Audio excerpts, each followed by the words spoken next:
Mr. Falcon, it's not going to solve anything. Believe me. But don't go any closer. If he says he's going to swallow the car key, he's going to swallow the car key. Well, I don't think it's possible to swallow a car key. After 12 years of her cooking, I can swallow anything. All right, wait. Lieutenant, hold it. Wait, he's got his car key in his mouth, says he's going to swallow it. He's gonna do what? Why does he want to swallow the car key? So I can't visit my mother, that's why. The dearest woman that ever walked the face of this earth. Mr. Felker, if you swallow that car key, you'll choke. And if you choke, one of these officers is going to be obliged to give you mouth-to-mouth resuscitation. Now, if you would like a man to give you mouth-to-mouth resuscitation, then by all means swallow that car key. If you would not like it, then please spit it out. And if you do swallow that car key, knowing what will happen as a result, then we'll have some insight as to the trouble between you and your wife now, won't we?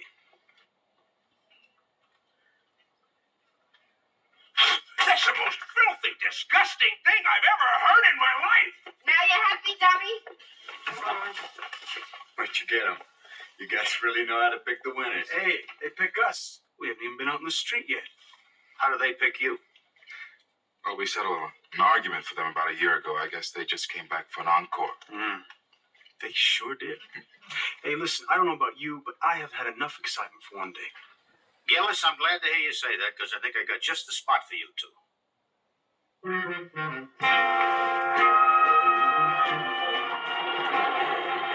can't take this killing pace. Don't forget Riker's theory. Our being here shows reckless drivers the canyons as well patrols the coast.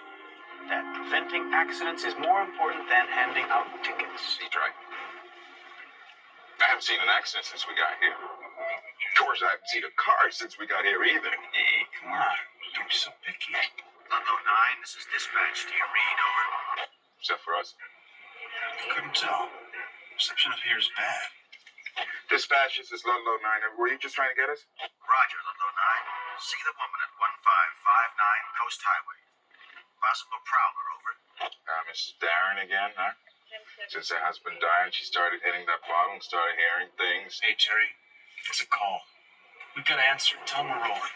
Dispatch, this is Ludlow 9. We're rolling.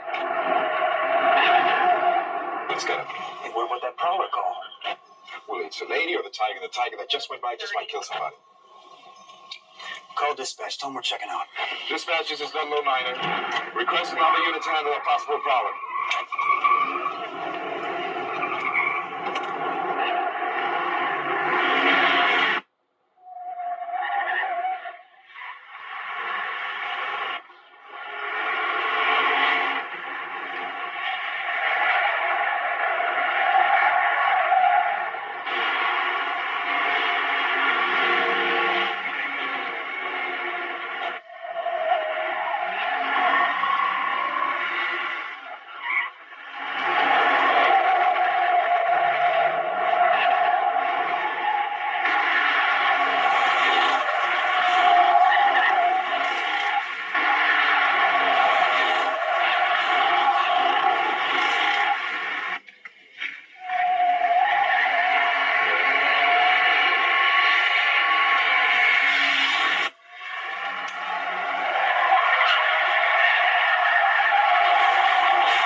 Like you've had some experience at this, Mr.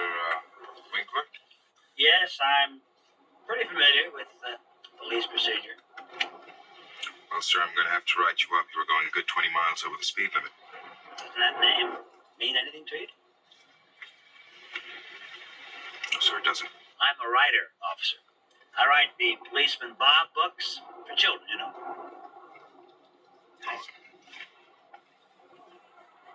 That's a great deal to do for the public image of law enforcement. I'm sure you understand that. Yes, sir. Is this your current address? Yes, I live there. I mean, you never know how many kids have been kept on the straight and narrow because of the work that I've done with the Policeman Bob books. I mean, makes your job easier. Ever think of that? Yes, sir. Sometimes I ask myself, what would Policeman Bob do in a situation like this? And I just do what he'd do. Your driver's license, sir. And we both know what he'd do in a situation like this, don't we? Sign the ticket, please. Policeman Bob is fiction. Yeah, but Policeman Terry ain't.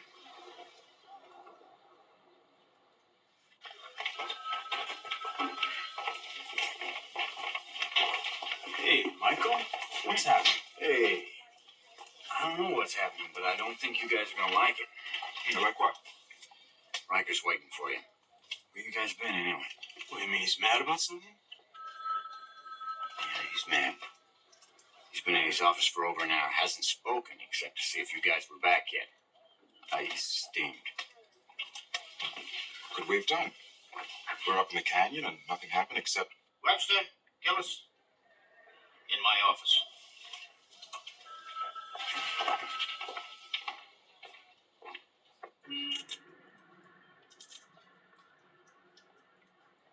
Come in, close the door, and tell me how your tour went. Do you want me to get the log? No, don't get the logbook. I don't have time to read the logbook. I want to hear it straight from you two. Well, nothing spectacular happened. We waited around after you sent us up into the canyon and didn't do much. Nailed one Barney Oldfield. You didn't mention anything about rolling on a possible prowler call from a Mrs. Louise Darren. Didn't mention it, Lieutenant, because we didn't roll on it. That's when our Barney Oldfield came by. We called the dispatcher and checked off. And did you receive a confirmation from the dispatcher that he read your transmission? Because he didn't read your transmission. No unit was sent. And this morning was not just another one of her false alarms. Mrs. Darren awoke to find 4 young men breaking into her house. Probably the same young men who have been rousing that neighborhood for the past 3 months. She screamed, they tried to stop her from screaming, and they robbed her. Mrs. Darren is presently in Memorial Hospital with a possible concussion, extensive cuts and bruises, plus a broken left arm.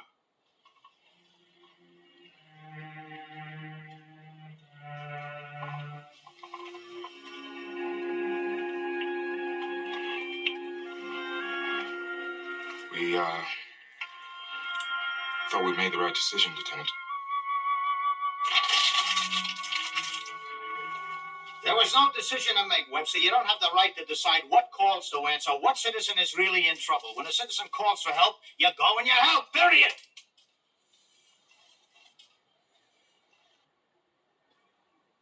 Two of you better take a couple of days off. Why?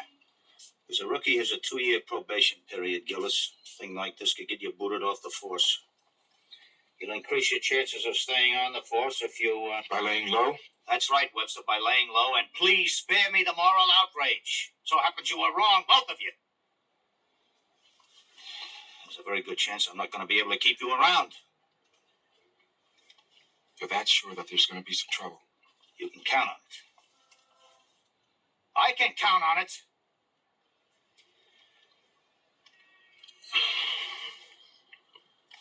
I don't know, Lieutenant. I guess sorry is a pretty dumb thing to say, huh? Yes, it is. Because you're saying it to the wrong person. I appreciate your apologies, but it's not your fault.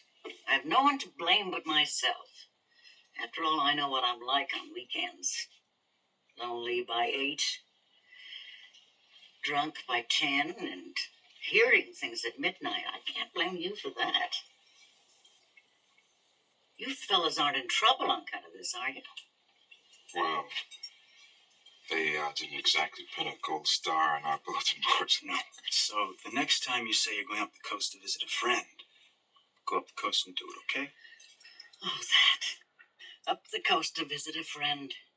Well, that message was just for my daughter and son-in-law. They live in San Diego, and if they think I'm alone on weekends, they start feeling guilty, and I start feeling like an old lady, and, well, I just don't want anyone to feel sorry for me. You understand? Yes, ma'am. I think we do. Is there anything we can get for you? No, nothing. But thanks for stopping by. I know young men have better things to do than visit old gals in hospitals. Well, that depends on the old gal. We'll be around again, okay? You take care. Bye. Dr. Litchfield, for extension 626. She don't fit the image, does she? What image? Oh, the rich dowager, stuck up, very proper, Yeah. very easy to dislike. The way I wish you did. Yeah, me too. That sure let us off the hook. But like I said, she doesn't fit the image. How'd it go? Fine. It's a nice woman. Will she be in long? 3 days, I guess. 3 days? For a busted arm and all those bruises? Well, wait a minute. She's not going to be sent home. Her daughter and her son-in-law have arranged to have her placed in a custodial home. Does she want to go? No. But they make the payments on the house, and this was the last straw for them. They heard about all those funny phone calls she put into the police. They figured maybe she can't take care of herself anymore. Jill, those phony phone calls were made because she had too much to drink, and she had too much to drink because she was lonely. Now, that's no reason to shuffle anyone off. Okay, but don't tell me. Tell the daughter and the son-in-law. We will. Where are they? I'm afraid they left, but they said they'd be back Friday to help move her. Stop them. Huh? Stop them. Tell them that she can't be released just yet. Yeah, tell them that she's not up for traveling. Now, wait a minute. She is. I can't just... Then tell them that you lost a record or something, but please find some way of keeping her here. Oh, Terry, you can't ask me to... Jill, that woman would not be in this hospital if it wasn't for us. Our mistake. Now, please, just give us a little time to get it straightened out, okay? No! Now, look, now. A nurse has got ethics. I can't... Willie, there's a moral obligation here. I can't... Look, hospitals have rules.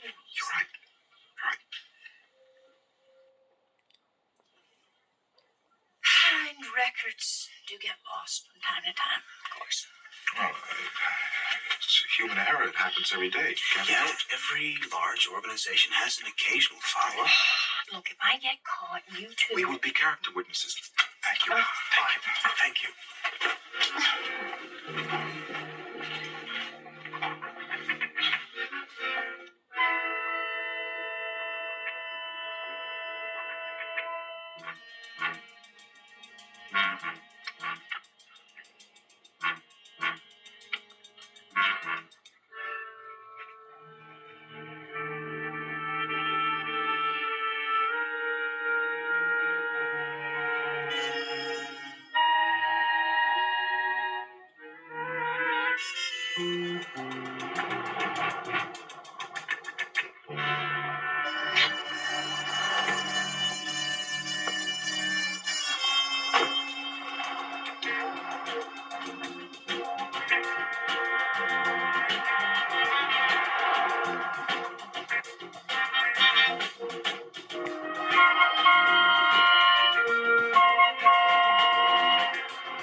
Morning. How are you?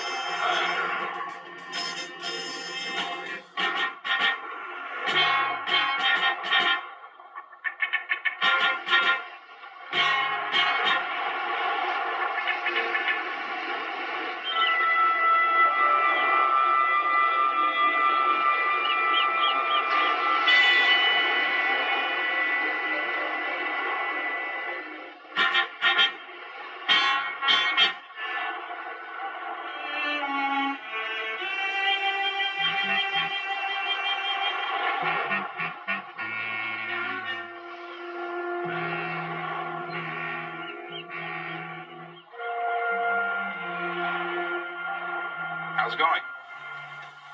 How'd what going? You know, just things. Trying to make a little conversation, that's all. Now you go right ahead. I'm making the door. That's how they got in, huh? Yeah. How they got in, and how they left. Hey, you live in the neighborhood? I do. Maybe you can help me out. I was wondering about the bottom out there. Yeah, what about it? I'm wondering how deep it is. Thinking of bringing my boat in here. How big a boat you got? How big a boat can I get in? You got anything bigger than a dory? You'll never get her over the reef. Couldn't get a big boat into the beach, huh? Is that what I just said? Yeah, I guess that's what you just said.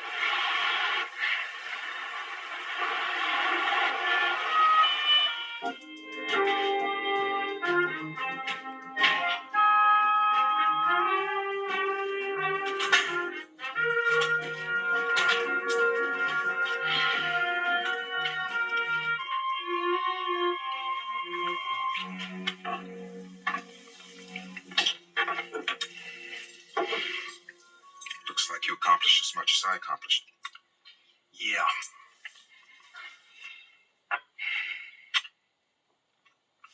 I don't know. The only thing that's consistent about these guys is that they're good. They'll hit 2-3 nights in a row, then lay off for a week or two. Their MO seems to be having no MO. Possible to trace any of the stuff they took? Nope. No way. With the exception of one time when they took some camera equipment that had ID numbers on it. Stuff's all fensible. They hit nothing but beach houses and only when the people were out. Except once, Mrs. Darren.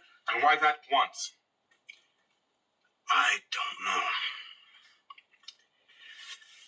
But, we don't do something. It's not going to make much difference.